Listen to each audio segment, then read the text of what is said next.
Hello दोस्तों, Raghav voice channel पर आप सभी का हार्दिक स्वागत है। भगवान बुद्ध के उपदेश हैं कि रात में ये तेल शरीर के इन 4 अंगों पर लगा लेना चाहिए। दोस्तों, आज की स्वास्थ्य संबंधी जानकारी बहुत ही महत्वपूर्ण है। दोस्तों, शरीर के इन 4 अंगों में यह तेल लगाइए, आपका शरीर स्वतः अपने सारे बीमारियों को नष्ट कर देगा, यानी कि वो खुद ठीक कर लेगा। तो वो 4 अंग कौन कौन से हैं और हमें कौन से तेल लगाने हैं, आज हम इसी विषय में चर्चा करने वाले हैं। दोस्तों, कहानी पूरा पढ़िएगा।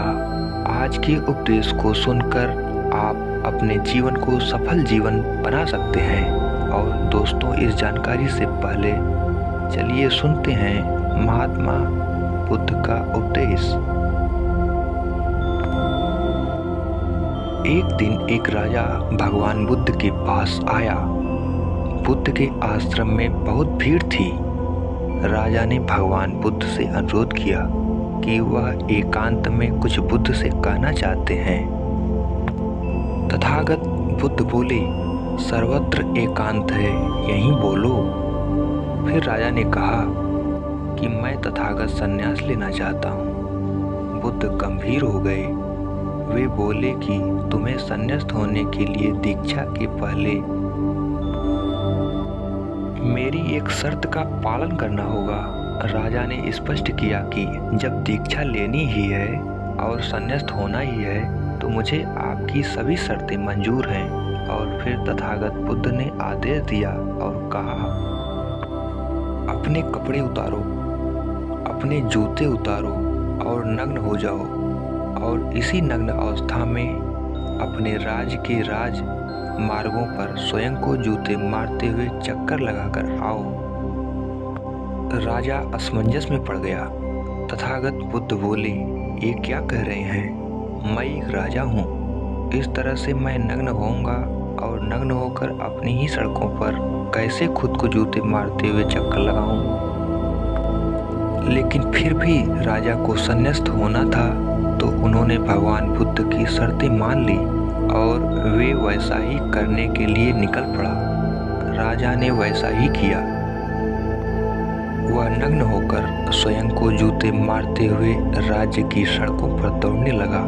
और यहाँ उसके चले जाने पर शिष्य ने बुद्ध से कहा कि भंते, जब हम आपसे दीक्षा लेने आए थे तब आपने तो ऐसी कठोर शर्त नहीं लगाई थी। आप तो स्वयं करुणा अवतार हैं, फिर आपने राजा के साथ ऐसा कठोर व्यवहार क्यों किया? तब भगवान बुद्ध बोले, जब तुम लोग संन्यास लेने आए थे तब तुम्हारे अहंकार बहुत बड़े नहीं थे, इसलिए तुम लोगों से घर घर भिक्षाटन करवा के ही काम बन गया। यह तो एक बड़े राजा हैं, इसका अहंकार भी बहुत बड़ा है, इसलिए जितना बड़ा रोग उतनी बड़ी दवाई, इसलिए महारोग की दवाई भी अधिक शक्तिशाली होती है।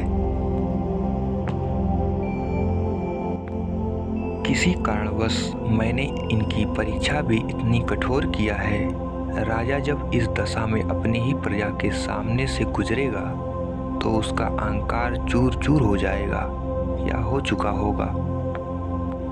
राजा ने शाम तक शर्त पूरी कर ली और बुद्ध के चरणों में आकर गिर गया और फिर बोला, तथागत, अब तो मुझे आप दीक्षा देकर मुझे संन्यास्त करें। भगवान बुद्ध ने राजा के सिर पर मुकुट रखा और कहा कि अब तुम्हें संन्यास लेने की जरूरत ही नहीं है। आओ और कर्ता भाव छोड़कर साक्षी भाव से राज करो। अब तो तुम राजस्य हो चुके हो, अब तुम राजस्व हो। देखिए दोस्तों, किस तरह से भगवान बुद्ध ने एक राजा को उपदेश दिया और राजा का जीवन धन्य हो गया। दोस्तों, इस छोटे से उपदेश से आपको क्या ज्ञान प्राप्त हुआ, कमेंट में हमें ज़रूर बताइएगा। चलिए अब जानते हैं स्वास्थ्य से संबंधित बहुत ही महत्वपूर्ण जानकारी। रात में ये तेल शरीर के 4 अंगों पर लगा लेना।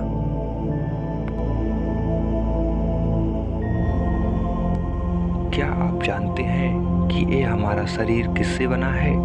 ये सबसे पहले जानना बहुत जरूरी है। और हमारे शरीर में कौन से 3 दोष पाए जाते हैं? हमारा शरीर 5 तत्वों से बना है और हमारा शरीर में 3 दोष पाए जाते हैं, वात दोष, पित्त दोष और कफ दोष। इसे जानना जरूरी है क्योंकि हर एक बीमारी का जड़ यही 3 दोष है, इसीलिए जानना जरूरी होता है। तो आपका शरीर का सबसे महत्वपूर्ण दोष ये 3 दोष हैं। पित्त दोष, वात दोष और कफ दोष। अगर आपके शरीर का वात दोष गड़बड़ हो गया तो 60 से 70% बीमारी होगी। अगर आपके शरीर का पित्त दोष गड़बड़ हो गया तो आपके शरीर में 15 से 20% बीमारियां होती हैं। और यदि आपके शरीर का कफ दोष गड़बड़ हो गया तो 5 से 10% बीमारी होती है। अब इस तीनों प्रवृत्ति हमारे शरीर में कब से कब तक रहती है? जब हम जन्म से बाल्यावस्था में रहते हैं, यानी जब हमारा जन्म होता है और 14 साल की उम्र तक हमारे शरीर में कफ प्रवृत्ति ज़्यादा होती है। इस समय कफ ज़्यादा बनता है। ये प्रकृति की देन है। कफ इसलिए बनता है क्योंकि हमारा शरीर बढ़ता रहता है या वृद्धि करता है। कफ बनना जरूरी है क्योंकि ये कफ हमारे शरीर के बहुत ही महत्वपूर्ण अंग हैं। बस हमें ये ध्यान देना है, हम अपने बच्चों को ऐसी कोई चीज़ नहीं देना है जिससे उनका कफ और बढ़ जाए, क्योंकि बच्चे उस समय कुछ नहीं जानते। माता पिता को जागरूक करना होगा। बस हमें अपने बच्चे को कुछ भी ऐसे चीज़ नहीं देना है जिससे उसका कफ और बढ़ जाए।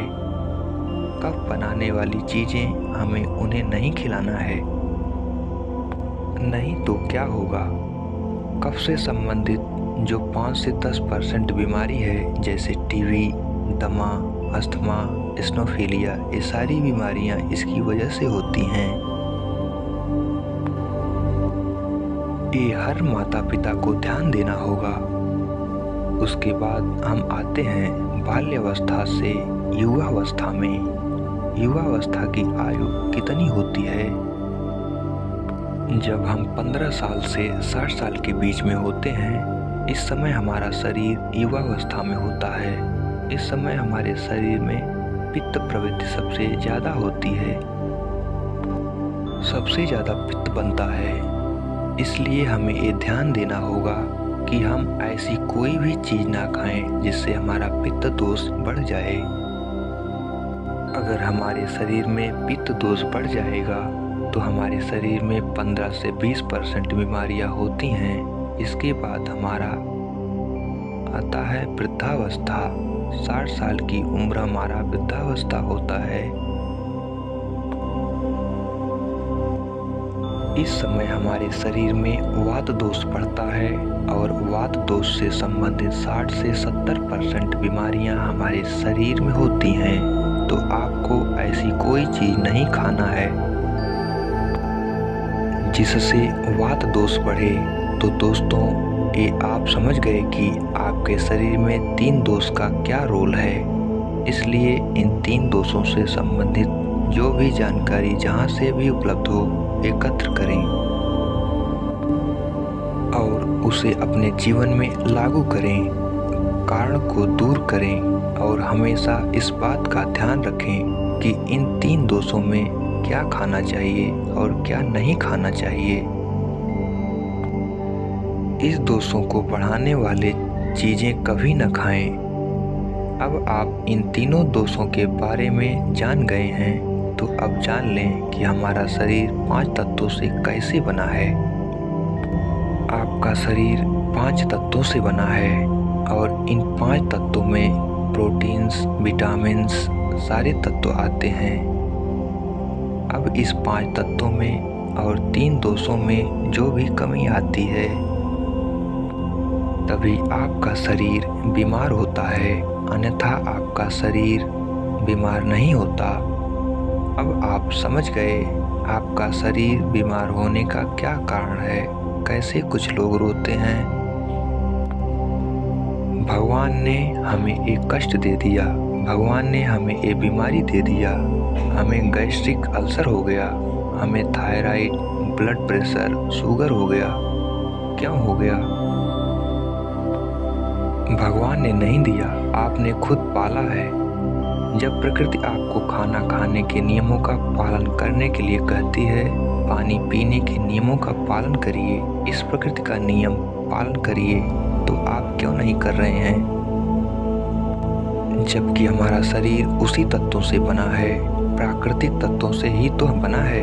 हमारा शरीर भी पानी से ही तो बना है, खाने से ही तो बना है, पोषक तत्वों से ही तो बना है। ये सारे नियमों का आपको पालन करना होगा। अब जब ये हमारा पित्त दोष कह रहा है कि ये चीज़ नहीं खाई, ये पित्त और बढ़ेगा, तो आप उसे क्यों खाते हैं? पिज्ज़ा, बर्गर आप क्यों खाते हैं? मैदा आप क्यों खाते हैं? जब आप ये सारी चीज़ें खा रहे हैं तो आपके पेट में एसिडिटी बनेगा, आपका पाचन तंत्र बीमार पड़ेगा। तो जब आपका पाचन तंत्र बीमार होगा तो अनेक बीमारियां आपको आएंगी। ये तो आप खुद कर रहे हो, ना ब्रह्मांड नहीं दे रहा, भगवान नहीं कर रहा है। हम आप इसे खुद जाने अनजाने में कर रहे हैं। हम अपने मन को, अपनी जीभ को कंट्रोल नहीं कर पा रहे हैं। तो दोस्तों, ये सारी चीज़ें आप छोड़ दीजिए। अब बात करते हैं कि हमें अपने शरीर पर कौन सा तेल लगाना चाहिए, कहाँ पे लगाना चाहिए, इस बारे में जानते हैं। आप समझ गए? आपके शरीर का निर्माण कैसे होता है, इसे सुरक्षित रखना आपके हाथ में है। इसकी सुरक्षा आप खुद कीजिए। शरीर की 4 महत्वपूर्ण अंग हैं जिससे आपकी शरीर की सारी नसें जुड़ी हुई हैं। पहला है पैर का तलवा, दूसरा है नाभि, तीसरा है आपकी नाक और चौथा है आपका सिर। ये 4 सबसे महत्वपूर्ण अंग हैं और इन चारों जगह पर आपको तेल लगाना है। बस यह ध्यान देना है कि आपको कब लगाना है और कैसे लगाना है। तो सबसे पहले चलते हैं। पहला है पैर का तलवा। आपको पैरों के तलवे, जो व्यक्ति रोज सुबह जागकर मॉर्निंग वॉक करता है, नंगे पैर जमीन पर या फिर हरी घास पर, तो दोस्तों उसकी आंखों की रोशनी कभी कम नहीं होती। तो इसीलिए आपको पैरों के तलवों में शुद्ध तोरी का तेल लगाना है। इसके अलावा आप शुद्ध सरसों का भी तेल लगा सकते हैं। जब आप रात में सोने जाएं तो उसके पहले गुनगुने पानी से अपना पैर धो लीजिए। पैर धोने के बाद बढ़िया से उसे साफ कर लीजिए। सूख जाए जब आप बिस्तर पर लेट जाएं और अपने हाथ से मालिश कर लीजिए। रात में सोते समय यही शुद्ध सरसों का तेल, और जैसे ही आप अपने 5 मिनट दोनों हाथों से मालिश करेंगे, तेल से गर्माहट आएगी। तुरंत ही आपको नींद आना शुरू हो जाएगा। अगर आप नींद का टैबलेट लेते हैं, अगर आप डिप्रेशन में हैं, नींद नहीं आ रहा है, तो ये दूसरे दिन से ही बंद हो जाएगा। आपको नींद की टैबलेट की ज़रूरत नहीं पड़ेगी। आपका पागलपन दूर हो जाएगा। याददाश्त बहुत तेज होती है। दिमाग से संबंधित सारी समस्याएं खत्म, और एक ही बार में आप 10 बजे सो रहे हैं। 4 बजे से पहले आपकी नींद ही नहीं खुलेगी। इतनी बढ़िया नींद आती है। तो पैर के तलवे में तेल लगाने से आपके पाचन तंत्र मजबूत होता है, याददाश्त तेज होती है, भूख लगती है, शरीर में शक्ति मिलती है, ऊर्जा मिलती है, यानी कि शरीर की सारी पोषक तत्वों को आपूर्ति कर देता है। दूसरा स्थान है नाभि, जो कि आपके शरीर का सबसे महत्वपूर्ण अंग है।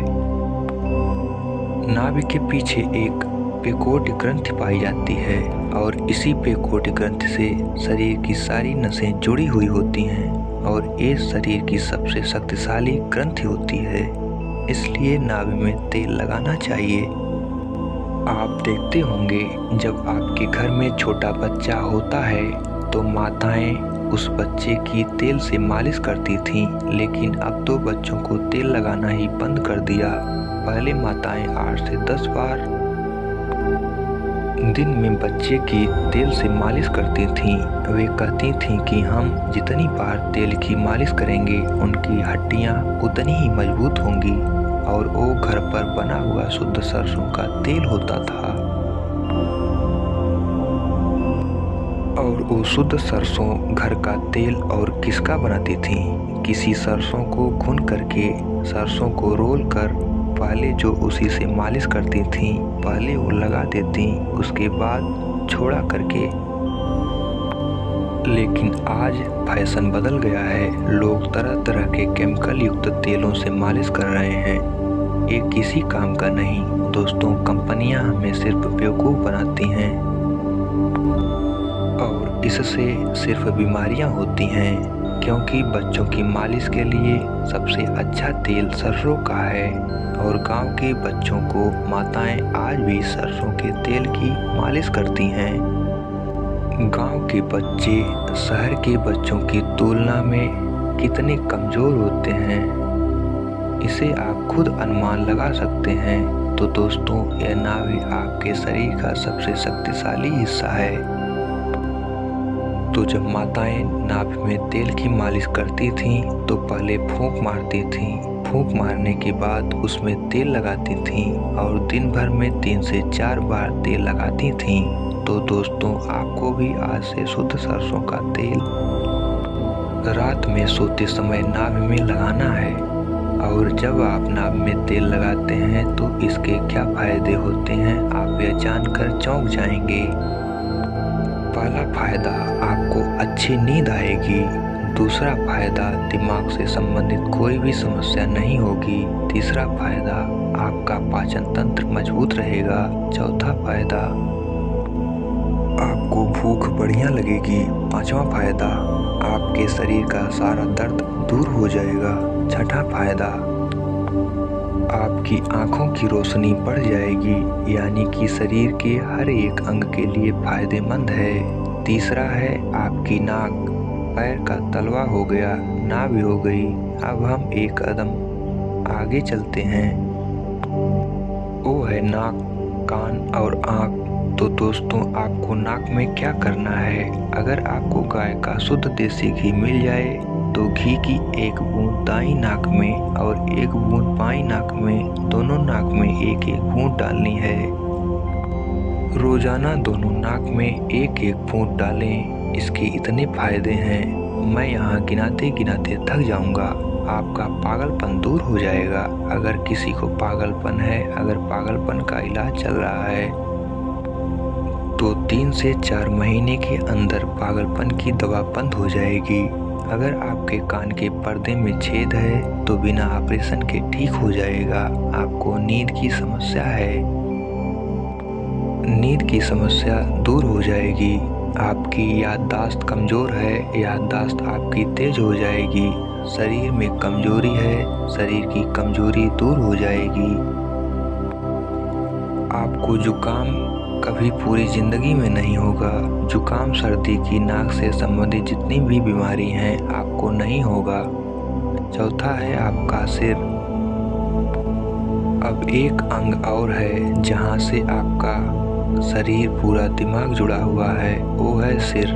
अगर गर्मी का सीजन है तो आप स्नान करते होंगे।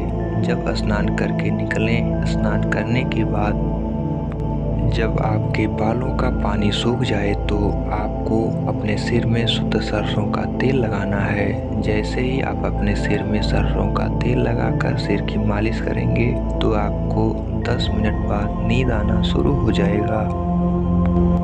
सिर में सोते समय तेल लगाने से कई सारे फायदे हैं, जैसे आपका जो बाल पक रहा होगा वो भी रुक जाएगा, आपको नींद बढ़िया आएगी, दिमाग की याददाश्त पावरफुल होगी, शरीर की शक्ति बढ़ेगी, शरीर की कमजोरी दूर हो जाएगी, यानी कि शरीर की सारी शक्तियाँ आपको मिलेंगी।